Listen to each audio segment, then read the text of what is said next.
l'Afrique la nouvelle frontière du développement d'ici à 2050. À l'horizon 2050, la population africaine sera équivalente à celle combinée de la Chine et de l'Inde.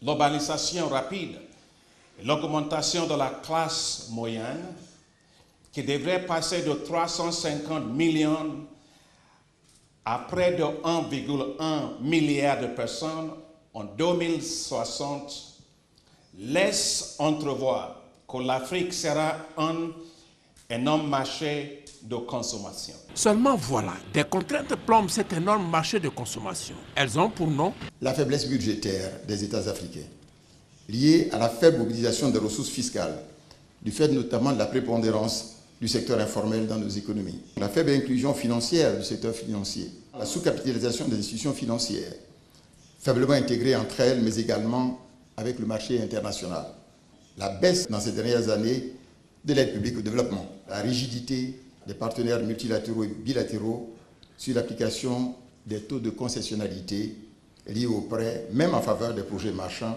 ou quasi marchands.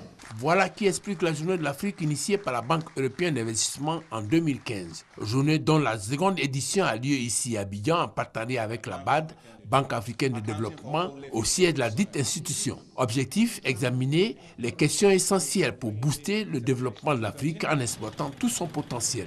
Le président du groupe de la BAD, celui de la Banque européenne d'investissement, le directeur de la coopération internationale et du développement de la Commission européenne sont unanimes sur une chose, la réussite de l'Afrique est vitale pour l'économie mondiale. Cette exigence nécessite une nouvelle approche du partenariat Nord-Sud. Les partenaires au développement sont appelés à dépasser le niveau actuel des ressources mobilisables en faisant appel notamment aux capitaux privés et en instituant une véritable synergie d'action entre les partenaires au développement. Par ailleurs, l'accompagnement doit être plus conséquent avec une juste appréciation des risques et des critères de concessionnalité. 8 séances plénières ont meublé cette rencontre qui a mobilisé des experts et autres spécialistes du développement.